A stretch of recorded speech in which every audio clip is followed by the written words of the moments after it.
let's see, I come from Baltimore City, and I just started. Man, I just came from like the bottom, man. Like just like battling and just I developed a real appreciation for the art form.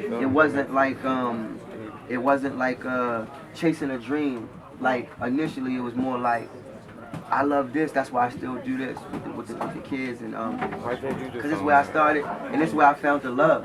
And within that love, there was inspiration, there was motivation, there was all kind of tools. You know, it was leadership, it was brotherhood, you know, union, and all those things came together. That's what made me fall in love with music, and that's how I fell in love with maybe not music, but I fell in love with the idea of how it brings people together and how you can say what's on your mind and still be funny or goofy. You didn't have to fit in, you know what I mean? So that was my initial start in music. It wasn't, I didn't start off like, yo, let me try to be a rapper or get a record deal. So by me having a love for it, I practiced, I worked on it, but basically, right, by me falling in love with the craft, it made me like, practice, write. Like I used to stay in my room and write all day after school to the point where I used to forget like to go outside. Like I used to forget like I'd be like, oh, I'm gonna write a couple hours, I'm gonna go outside. I would write and then look outside, and it would be like nighttime. And I just, you know, that's how I developed the skill set and everything. So yeah, so you know, to make a long story short, people start saying you should do something. I'm like, all right, what do I do? Where do I start? Yeah. So my homie Kelly was the first one to take me into a studio, started recording. Right. So yeah, I did that. My boy Kelly took me into the studio. We started recording my first mixtape. A lot of people haven't even heard it. I'm gonna release it like later on. Like after I get on, I'm gonna release it. And I guess it's like old school for real. And it's like the basics, man. Just me rapping entire beats. I didn't know nothing about music. It's raw. And I did that, and you know, 11 mixtapes later, like 12 mixtapes later, you know, like here I am, and I just got on, you know, the internet and just explored those ways of outlet, you putting your music out to the world, and you know, it just sort of took people caught on to what I was doing and really liked it. So I was consistent in my delivery and what I was giving out, and consistent in maintaining the integrity of my brand. And the next thing you know, people just started sharing it with other people, and it became viral and infectious on the internet, and that's how this whole thing started. So like 14 or 15 million YouTube views later, we're in every city, we got fans everywhere, and they know the music. And to add an extra incentive, you know, I want to meet them, greet them, I want to do a cypher with them, I want to talk to them, laugh, joke with them. So that's basically where we are now.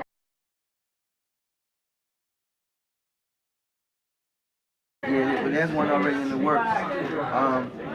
My biggest thing to him was stay humble, stay focused, and stay positive, you know, and be organic and original and consistent, and pray, and everything else will work out. It'll all work out. It doesn't just happen, so you have to keep doing it and keep doing it.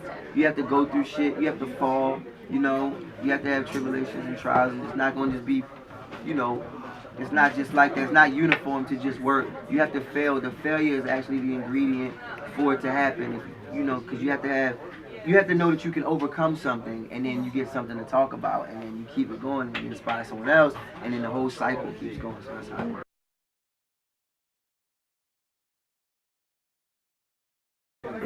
Crazy. Was it fun? Yeah, it was like sold out. Really? Yeah, there's like over 1,000 kids in there. Where was it? It was at the Patriot Stadium. Oh, you know, no Baltimore stomping on the Patriots. We gonna see you next Sunday. Are you? Well, maybe not. You're not a Patriots fan, are you? Well, I like the Patriots. Yeah. But you know, I'm from Baltimore. Let's be real. Yeah, no, I know. How you gonna do it? Ravens all day. You know, shout out to Ed Reed, Ray Rice, Ray Lewis. You know what I'm saying? The whole squad, man. Anquan Bolden, Joe Flacco. You know what I'm saying?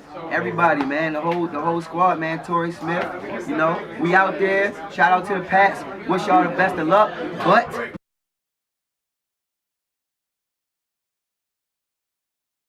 oh man. First of all, Jazze Faye.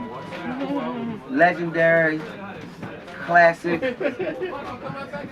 mentor. He's like my mentor. Yeah. He's like my uncle. He has a love for people that's unmatched.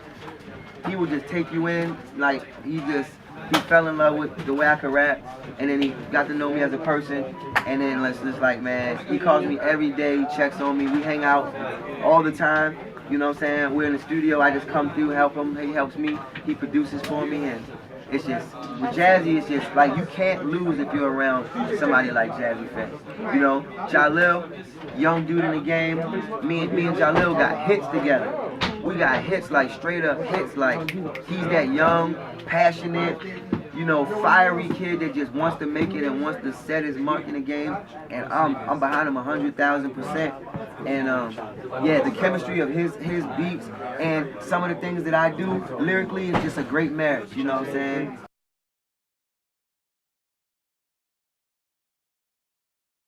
Greatness. Greatness, you know?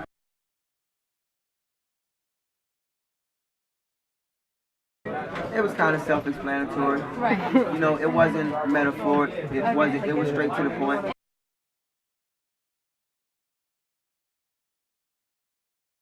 No, well, let's see. We got G5, which was the first series of mixtapes that I put out, and G5 basically was a metaphor for being fly, because you know, like the plane, the G5, and it was just that whole experience. Like, welcome to the G5. It was like a ride, a flight. Like, we're taking off, finally taking off. So that was my mind frame when I created that project. It was like on some fly shit, and that's what I want to do. So you think about it and then you make right. it. Like then we had like Swagsville, and Swagsville is just what it is. It's just a place where I feel like everybody should dwell, and that has swag. There's no hatred, there's none of that. It's just Swagsville, you know what I'm saying? That was self-explanatory.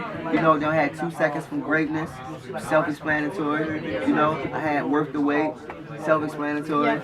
You know, which was basically like a spin-off of Wayne's Sorry for the Wait. You know, type of just, he was putting something out, I put it out, you know. To stay relevant and competitive, you had to market and do certain things. So that was just that. You know, you had Zero Gravity, which just meant, you know, nothing can hold you down.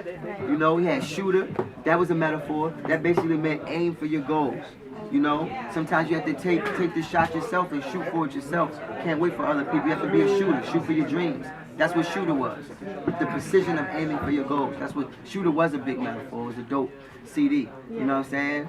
Then recently, you know, the crown ain't safe just meant like, you know, it's time to find the king within yourself and live as a king, you know, and do as a king, you know, and pray to the Almighty King, and, you know, hopefully, you know, you'll be more successful in your endeavors, and hopefully, you know, the things that you're trying to conquer, you can get over those obstacles and you think like a king. And you have the mentality at least of a king, you know, you'll be able to, you know, to manipulate the situation to your advantage, you know, and not in a negative way.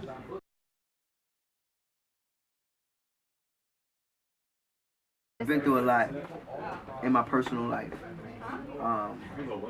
I started rapping solely because I lost my dad. My dad was killed when I was 16, and you know, I just needed an outlet. I started doing like poetry and different things, and you know, I realized I had like this crazy vocabulary, and you know, I stumbled across a lot of cool things, you know, due to my loss. So I felt that it was like my duty to, you know, explore and exhibit those things to the best of my abilities, and it just turned into what this is now. So, you know, I just felt like it was a gift, and it was my obligation to utilize it the best way possible.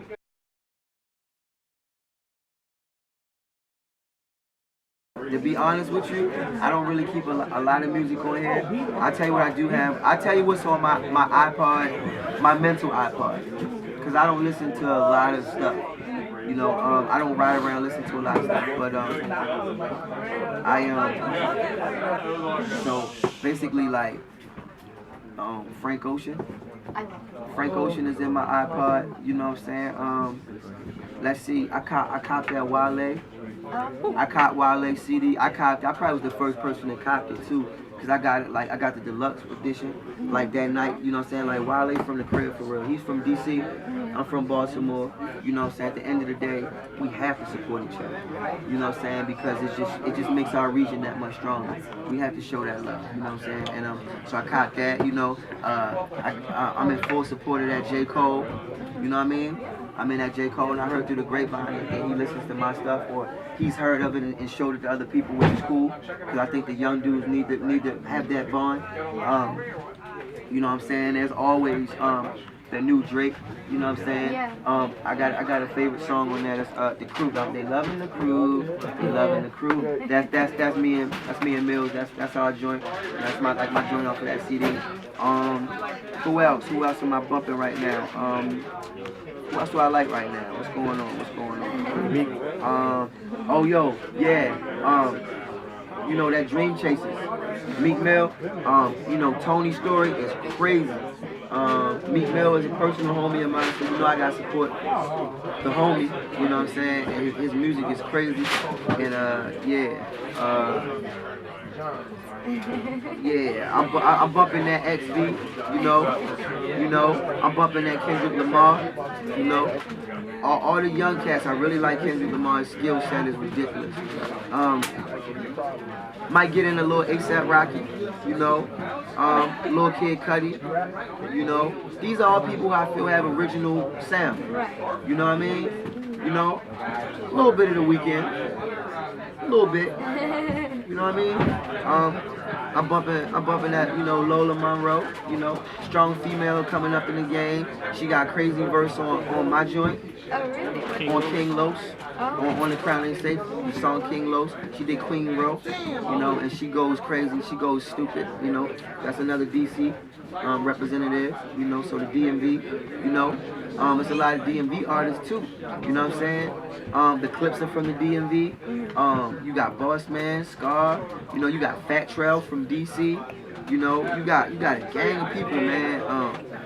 Oh yeah, I'm in full support of everybody. Phil Day, you know what I'm saying? Phil Day. These artists, which one would you? Raheem Devant.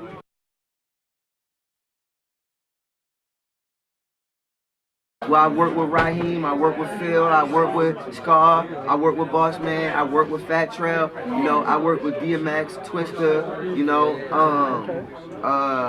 who else? I work with Meek Mill, you know what I'm saying?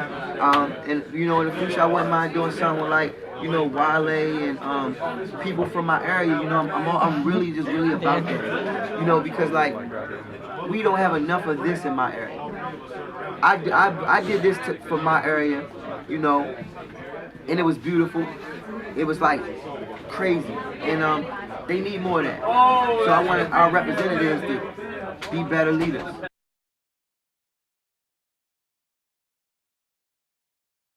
You know, like, man, I love and appreciate the support. I have the utmost respect for people who come out in the freezing cold, or just, you know, just want me to sign like a phone, or just want to take a picture, or just, you know, like, just want to say hi, or just want to hug. Like, I respect and appreciate all that stuff. Like, I don't overlook one person. You know, everything is just love, man.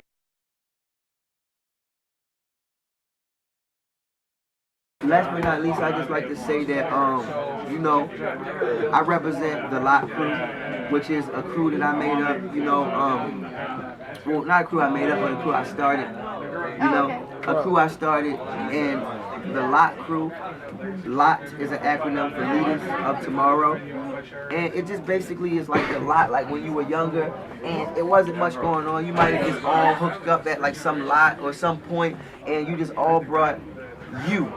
You know, you didn't have to be, I didn't have to be like you. You didn't have to be like me. But the fact that you were funny, you know, and I was way too serious, that made us the coolest, you know what I mean? Because, like, I'm always serious, but then you crack a joke and you make me laugh. Or you're too goofy and then I bring you back down. Like, it's just what I'm saying. It's like the balance of, you know, a lot crew, like people who balance each other, not 5 people who are the same. That's unreal, and that's what's going on today. Everybody wants to blend in and be the same, you know what I'm saying? And so I represent Leaders Gang, the Lot Crew, and more than anything, I just want not just to be a leader, but I want everybody to be a leader. To do something and to not rely on other people or the other ways people did things. Find the origin of what makes you you, and love that about yourself, even if it's the most ridiculous thing in the world, because you'll be the most ridiculously famous person for just being yourself. You don't have to try to be anybody else, you know. And that's it in a nutshell. Doing, right? That's it in a nutshell. You know, that's it. So that's what I'm bringing. You know, I'm bringing the next generation of leaders, period.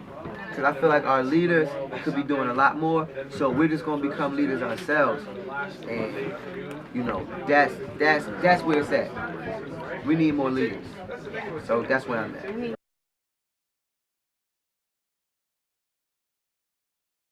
Yo, shout out to Gag Order Radio. It's your boy, King Los, formerly known as Swagger Boy Los. Shout out to Greg. Hey, you here in spirit, homie. You know what I'm saying? Connect, you know, BBM somebody. Tell a friend. We'll tell them back. We'll keep it in a circle. It's all love.